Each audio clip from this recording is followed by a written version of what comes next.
welcome to Lisa's Telling My Dad Listens to This. I'm Juliet, the daughter. And I'm Kevin, the dad. And this week we are talking about the international super hits of Green Day. So, Dad, what do we need to know? Well, we need to know that Billy Joe Armstrong, real name Billy Joe Armstrong, was born February 17th, 1972 in Oakland, California. His recording career began when he was 5 years old. Oh, yeah. Whilst attending Hillcrest Elementary School, a teacher encouraged him to sing a song called Look for Love. And you can actually find it on YouTube. Yep. And there's even another YouTube video of him being interviewed, also when he was 5 years old. At age 10, he met Mike Durant, real name Michael Ryan Pritchard, born May 4th, 1972, in Oakland. They bonded over music, of course. In 1987, they formed a band, Blood Rage, taken from the slasher movie of the same name, which I wasn't even aware there was such a movie. They later changed the name to Sweet Children. The group also included Raj Punjabi on drums and Sean Hughes on bass. Mike and Billy Joe both played guitar. Raj was later replaced on drums by John Kiffmeyer. Sean Hughes quit the band after a few performances. Mike Durant took over playing bass. Now they were a trio. They changed their name to Green Day in 1989, and yes, it's a marijuana reference. A Green Day was when you spent the whole day doing nothing but smoking the hippie lettuce. That doesn't sound terrible. Well, in 2001, Billy Joe said he considered it to be the worst band name in the world. Really? Yep. Wow. But you can't go back because that's how everyone knows them. Yeah. Also in 1989, they released a 4-song EP, 1,000 Hours, through Lookout Records. In 1990, they released their debut album, 39/Smooth. They also put out an extended play, Slappy. I'm serious. Slappy. Yes, not to be confused with Slappy McSkipnuts. In 1991, all three releases were combined as 1039/Smoothed Out Slappy Hours. Wow. Yeah. Also in 1990, Billy Joe provided lead guitar and backing vocals for The Lookouts' final EP. Trey Cool, real name Frank Edwin Wright III, born December 9th, 1972 in Frankfurt, West Germany, was on the drums. He became Green Day's drummer after John Kiffmeyer left to go to college. And yes, Trey went on to have Frank Edwin Wright IV. In 1991, they released their second album, Kerplunk, which I just love saying. Yeah. Kerplunk, which sold 50,000 copies. That underground success led to a bidding war amongst the major labels. Uh-oh. They signed with Warner Brothers' Reprise label after attracting the attention of producer Rob Cavallo. The band was impressed with the work Cavallo had done with fellow California band The Muffs, and they felt he was, quote, the only person they could talk to and connect with, unquote. They recorded their major label debut, Dookie, yep, also a fun word to say, in 3 weeks from September to October 1993.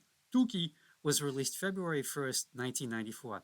It wasn't grunge, which had been the dominant rock genre since Nirvana hit big in 1991. Right. It was punk, or maybe it was pop punk, or maybe it was skate punk, or maybe it was punk something, whatever you want to call it. Yeah. It was lively, it was melodic, and you could slam dance to it, and you could even, yes, sing along because basically the music was catchy. Unlike grunge, which I don't have a problem with, but 3 years of grunge, it was, oh my God, I'm so depressed. It hit number 2 on Billboard's 200 albums chart and eventually would go on to sell 20 million copies. Wow. 10 million in the US alone. As of this year, Dookie, which according to the Oxford reference means excrement, rubbish, or trash, was selected for preservation in the United States National Recording Registry of the Library of Congress. So when the world ends, the cockroaches will be able to listen to Dookie. The band would also play at Lollapalooza and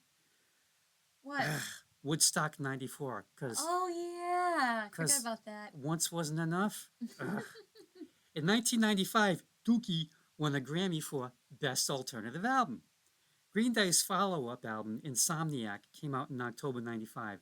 It sold 3 million copies in the US alone, and the band had a brief hiatus in 1996. They started recording their next album in 97. They wanted to do something different, so they experimented with a variety of musical styles. That album, Nimrod, Came out in October 1997. It contains the one Green Day song your parents and maybe even your grandparents might know. Time of Your Life. Good riddance. Yep. 2 compilations followed: 2001's Very Generous International Super Hits and 2002's Shenanigans, which was a collection of B-sides, rare tracks, and covers. Now get this, in the summer of 2003, Green Day wrote and recorded material for an album that was to be called Cigarettes and Valentines, but the master recordings were stolen. Now, instead of re-recording the tracks, the band decided to start all over on something different. Also that year, the new wave band The Network was signed to Billy Joe's Adeline Records label. They released an album, Money Money 2020. The band wore masks and costumes to conceal their identities. Now, there was a rumor that this was really Green Day and this was some sort of side project, but both bands denied this until 2013 when Mike Dirnt confirmed, yeah, it was them. Oh, whoops. Well, if you're going to release a new wave album, that's definitely different from, yeah. Green Day. Anyway, in 2004, Green Day released American Idiot. Oh, yeah. And released a single of the same name. Eventually, I think they were outdone by Weird Al with his parody, Canadian Idiot. Don't wanna be no beer sling and hockey nut. Yep, that's just me. Meanwhile, American Idiot, the album, sold 6 million albums, won a 2005 Grammy for Best Rock Album, and won 7 of 8 MTV Video Music Awards, for which they were nominated. The song Boulevard of Broken Dreams would win a Grammy for Record of the Year. So they're doing all right. They're getting a lot of hardware. In 2008, Green Day released another side project. They called themselves Foxtrot Hot Tubs, and the garage rock album was Stop, Drop, and Roll. In 2009, Green Day released 21st Century Breakdown, which would go on to win another Best Rock Album Grammy. Also in 2009, the band met with director Michael Meyer and the cast and crew members of American Idiot, the musical. Well, from Spring Awakening to create a stage version. version. Sorry.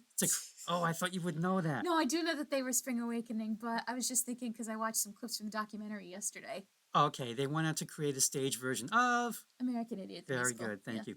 It opened on Broadway in April 2010 and closed a year later. Is that good?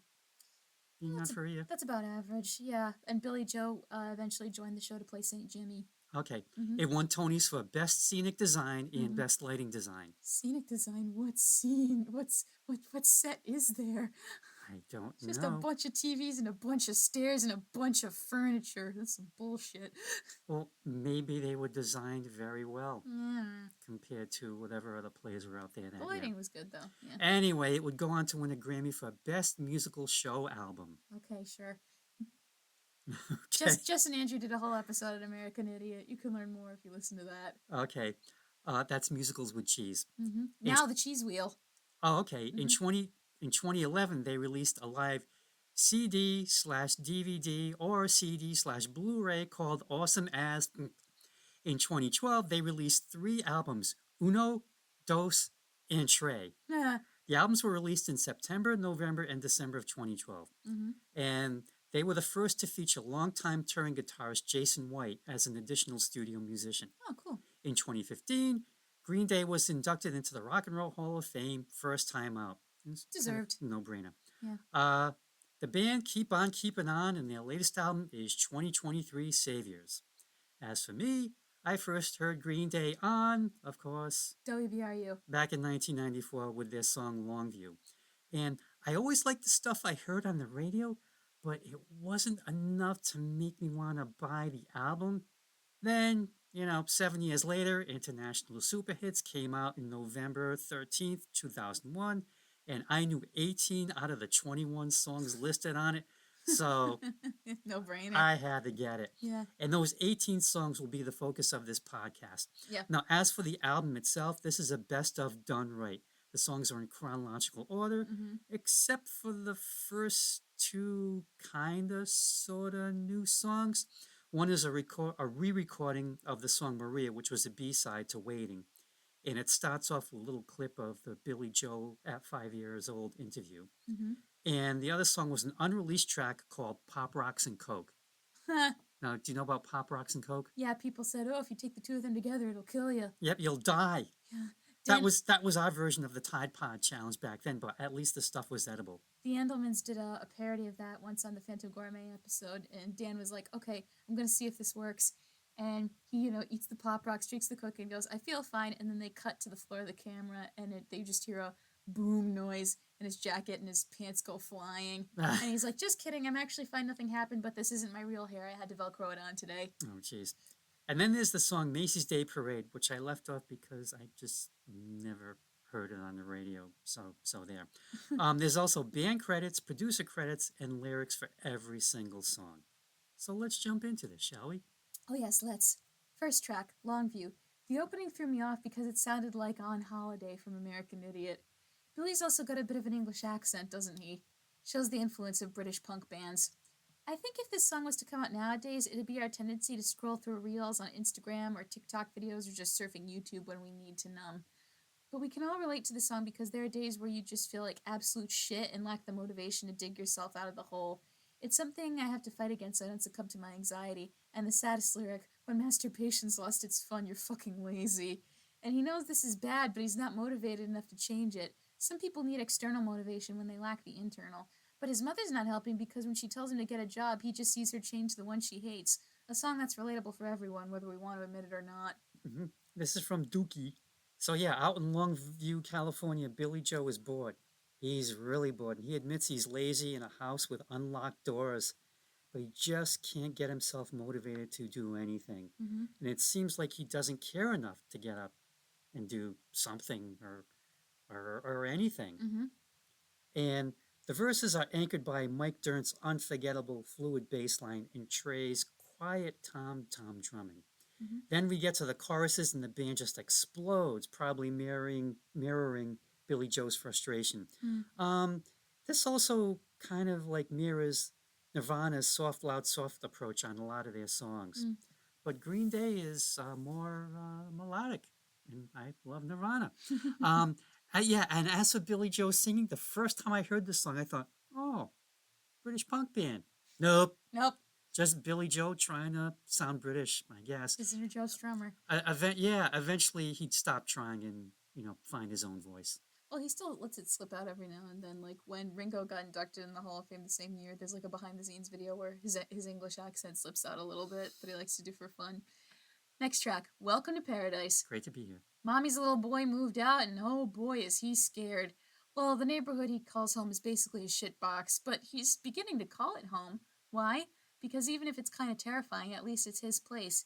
But still, he wonders why he's still there. Because again, on the surface, it's terrible, and he knows it. But it's his, and no one can take it from him.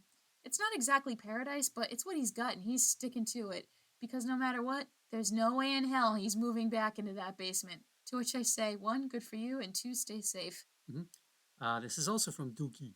Yeah, so Billy Joe is on his own the first time. He's moved out, and after 3 weeks after doing so, he either calls or writes his mom that he's scared, but he starts getting used to it. 6 months later, he communicates with his mom again, and the place he's staying now feels like home, and quote, and I'm never gonna go. Mm-hmm. And he wrote this about when he and the other guys, they ended up moving into this, like, I guess it was like abandoned house with these other people, Mm-hmm. and the neighborhood was kind of sketchy at night. In the daytime, it wasn't that bad, but Mm-hmm. yeah.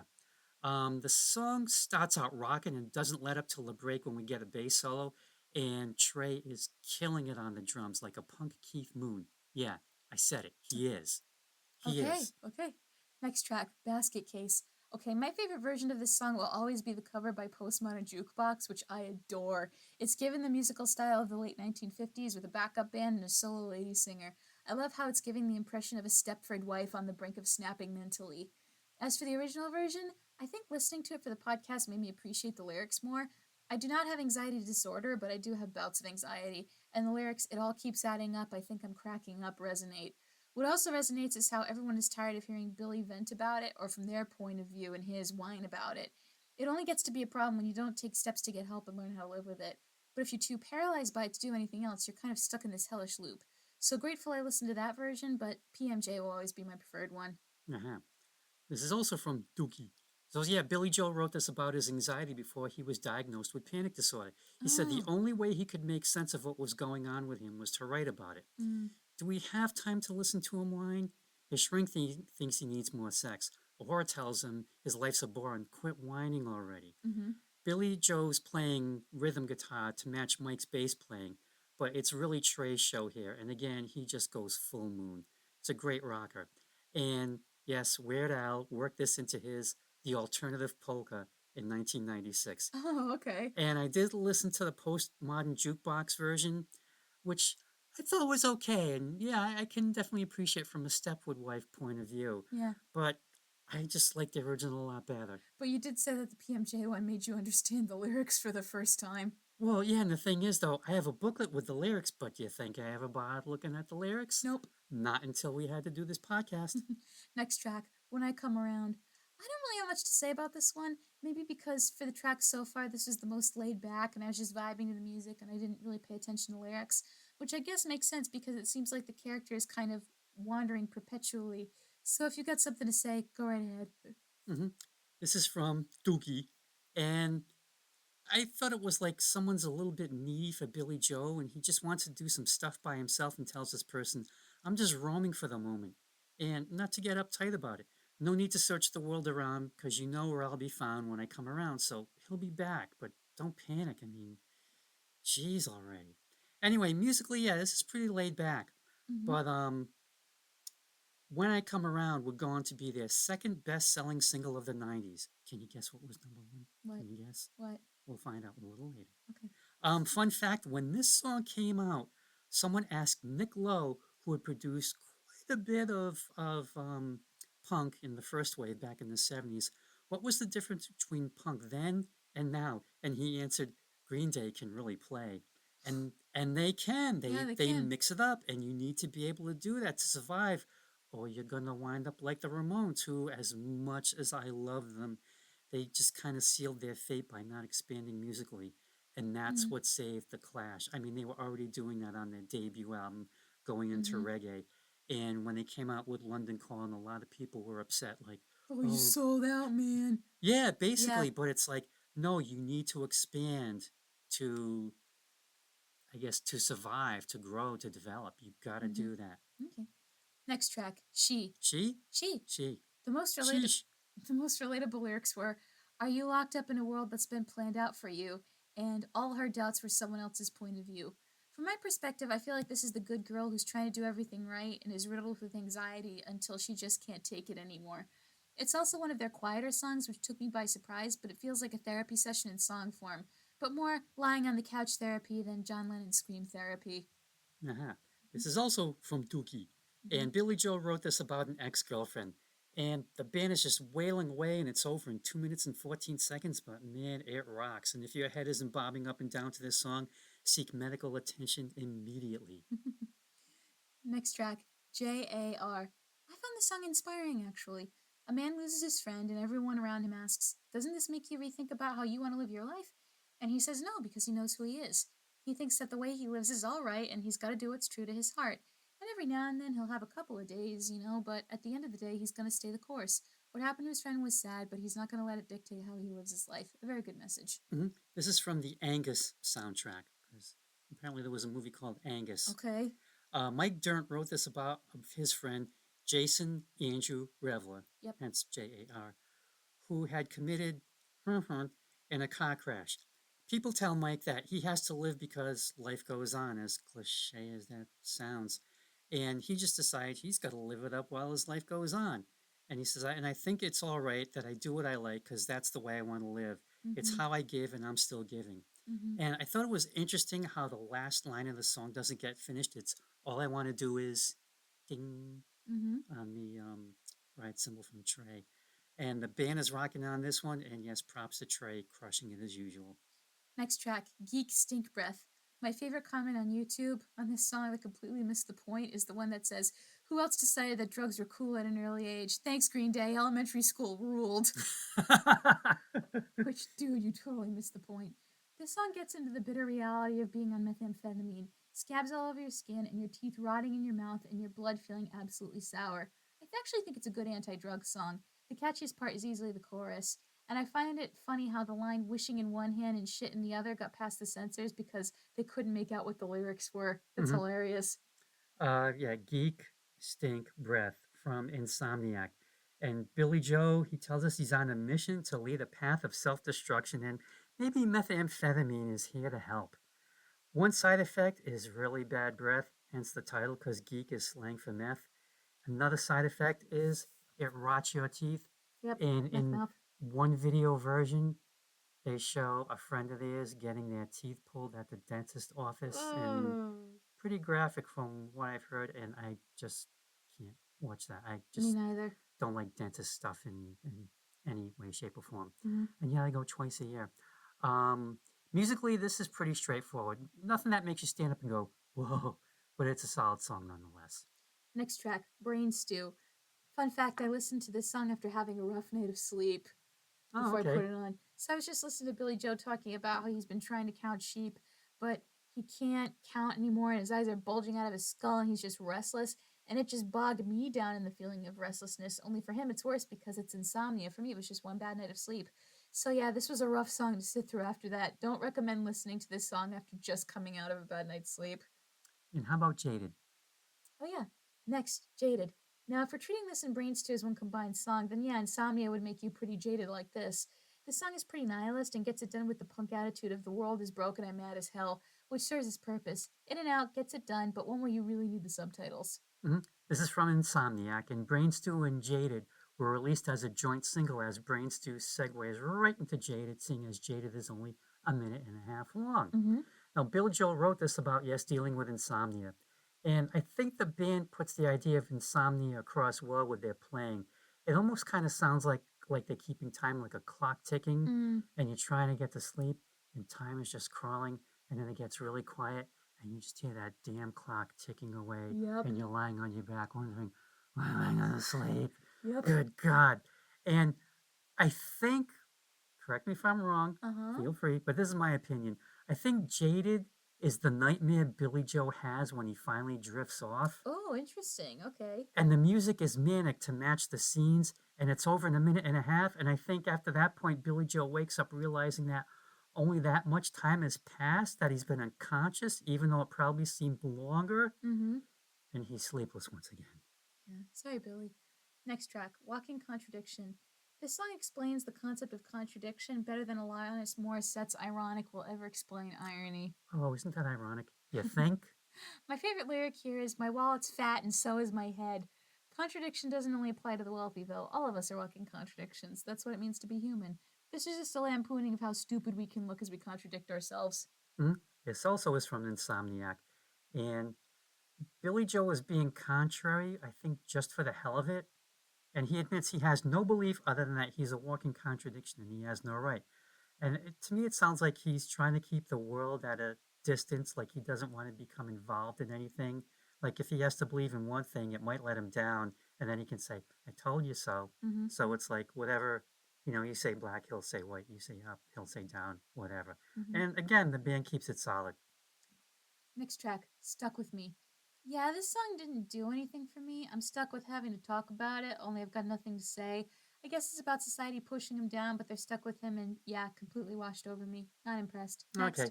Yeah. This is from Insomniac, and this was originally supposed to be called All Right, but apparently there was some song title mix-up on the demo, and the band decided to keep Stuck With Me as the title. And Billy Joel knows he's not part of the elite, just all right. He's cast out, struck down, destroyed, but he still wants to belong, even if he has to sacrifice his pride. Because he asks, what's my price and will you pay it? And when they're finished, just throw them back in the gutter because it's all right. And the sound is just solid, which it is, but focus on Mike Dirnt's bass playing. The man is fluid, and he gets a nice solo toward the end. Next track, Hitchin' a Ride. I'm just going to say it. This is the first song by Green Day on this whole album that I really, really liked. And it's not just because of the violin at the beginning. I really like the music, and I like how they told the story of an alcoholic falling off the wagon. The best lyric was, there's a drought at the Fountain of Youth, and a comment on YouTube said, yeah, it's because Billy Joe drank it all. Another great moment in the song musically, in terms of the storytelling, is when his tongue is swelling up, and Billy Joe just screams the word shit at the top of his lungs as he realized what he's done, and that him falling off the wagon will have consequences. Great song, I really liked it. Yep, this is from Nimrod. And yeah, Billy Joe's trying to hitch a ride to a bar, but that could be a metaphor as he sings he's off the wagon and he's hitching a ride, trying to get on it again, maybe. or maybe just getting back on the sauce, as it were. And yeah, with that opening violin, the first thing I thought of was, oh my God, it's like they might be Giants' cover of Istanbul, not Oh, Constantinople. yeah. And then they start rocking out. And then at the end, there's that guitar strum. Mm-hmm. And that just reminds me of the end of the Dead Kennedys cover of Vivas Las Vegas. And it could be a nod to that song. Mm-hmm. Could be. Next track, Good Riddance, Time of Your Life. Lindsay Ellis once referred to this song as the ultimate sellout of sellouts, and I completely disagree. If a band decides that they just want to write a different song and it happens to be mellow or happier than their previous material, that does not mean they have sold out. I have two memories of this song distinctly. The first memory is when I went to go see American Idiot at Stadium Theater the day of the Charlottesville riots. It was closing night, and everybody on stage sang the song for a curtain call as the audience joined in. My second memory of this song is when I was binge watching Seinfeld with Dad for the first time, and as we were approaching the series finale, they did a behind the scenes video set to this song. And it blew my mind thinking about the fact that Green Day and Seinfeld could exist in the same universe. But this song will always be popular. I hope it's not the one that Green Day will be most known for all time because of their whole body of work, but it will always resonate with people as moments in your life come to their natural conclusion and you're reflecting on it and all the memories. It's a classic for a reason. Okay, I have a question. Who's Lindsay Ellis? She was the one that made that Yoko Ono documentary I showed you. She's also been nominated for a Hugo Award, author, makes a lot of video essays on YouTube. Uh-huh. Mm-hmm. Okay, that's all I need to know then. This is also from Nimrod. Now, Billy Joel wrote this back in 1993 about a girlfriend who had moved to Ecuador, hence the title Good Riddance. Oh. He didn't show it to Mike or Trey until they were recording Doogie. Now, producer Rob Cavallo was unsure how to structure the song since it was so different from the rest of the Doogie songs. Mm-hmm. When they were recording Nimrod, Billy Joel wanted to try again. Rob Cavallo suggested adding strings to the track, so he sent the band out and recorded the strings in about half an hour, and he said he knew it was a hit the second that he heard it. Mm. And it was. But here's the thing, it only hit number 11 on Billboard when it came out in December 1997, but by 2022, it would be certified quintuple platinum just in the US alone, which is sales of 5 million copies. Mm-hmm. The song also became a hit at high school proms, which surprised the band, and now it's a staple at such events. And Billy Joel was like, yeah, you're saying goodbye, and, you kind of survived high school with these friends, and, you're looking back, and, you kind of hope you had the time of your life. Yeah, but I bet they never thought that Green Day and prom could exist in the same universe either. This song was not played when I retired from Whole Foods. Oh. But it was used in the second to the last Seinfeld episode called The Chronicle in the closing minutes, which basically was a clip show, but at the very end they showed bloopers, and then, like you said, the behind the scenes production stuff when the whole song plays. Yep. But musically, this is kind of a Billy Joe solo song with strings at it. It's just him on acoustic guitar, and it starts off with him messing up the chords not once but twice and dropping an F-bomb. I kind of like it though. Then he starts again and he gets it right. And the way radio is nowadays, they lop off that part, and he just goes right into the song. Yeah. And as for me, I'm just always going to associate it with Seinfeld. Yeah. I mean, yeah, because of what they did. And I think I could watch Seinfeld the whole run for a fourth time. Well, you're lucky that Jerry Seinfeld has a contract with Netflix now for his stuff. Oh, I am. Thank you, Jerry. Thank you, Netflix. Throw more money at the man to keep him happy. Next track, Redundant. The song took an emotional turn I wasn't expecting. It's about the monotony of life and how things can become redundant until things lose their meaning, even to the point where we can't tell someone I love you. And that was the part that really touched me. A very powerful song done in a relatively short time. This is also from Nimrod, and Billy Joe wrote this about the relationship he had with his wife Adrienne.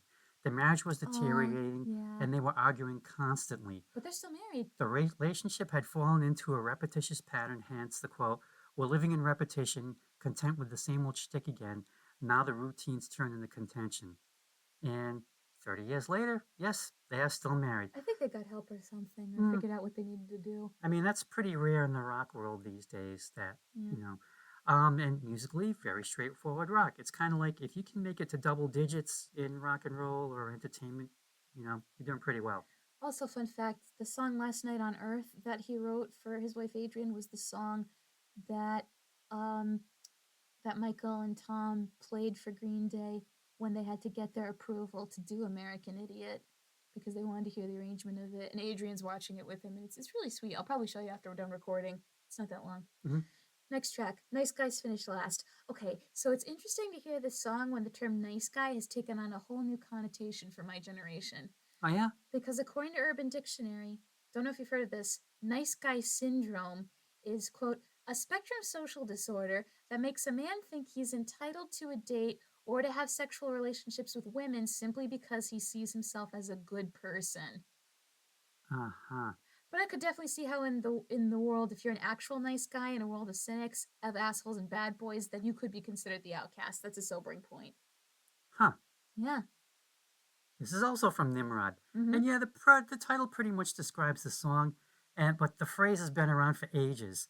The most famous example was when Brooklyn Dodgers manager Leo DeRocha used it to describe the last place New York Giants. Now, apparently, a reporter had asked DeRocha his opinion on the Giants.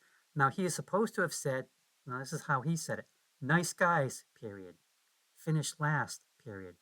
Which gives the phrase a whole different meaning rather than being in one sentence. Mm-hmm. Now, DeRocha would later deny that he ever said it, probably because he would go on to manage those Giants after his stint with the Dodgers. Uh-oh. And the Giants, with Leo at the helm, won the 1954 World Series against the Cleveland Indians. Oh, yeah, you showed me that clip. Yep, this was the series in which Willie Mays made the catch in Game 1, which you can look up on YouTube. It's pretty cool. And it's one of those things you just never get tired of watching. Mm-hmm. And oh yeah, back to the music because this is not a baseball podcast. No. There's a great bass line on this song and it rocks and you can definitely sing along to it. Mm-hmm. Next track, Minority. Okay, this is minority in the sense of the framers wanting to protect the rights of the minority who vehemently disagree with the majority. And boy, does Billy Joe disagree. I'd love to play this on a 4th of July playlist one day just to see what happens. People in the comments call this a teenage anthem, but it's a true punk anthem. And remember, kids, punk is anything you like that goes against the grain of society. A good anthem for those who embrace punk. Uh-huh. Mm-hmm. This is from Warning, which Green Day produced.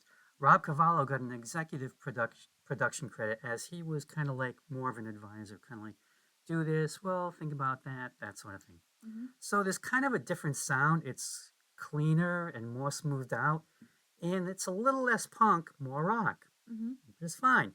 So Billy Joe is trying to fit in somewhere, trying to figure out where he belongs, as we all do. Mm-hmm. He doesn't want to be with the majority, but with the minority. So this got me wondering, if the majority of people want to be in the minority, does that make the minority the new majority? Well, it reminds me of when Lenin named his party, his political party, and the Russian translation is majority, even though they were minority.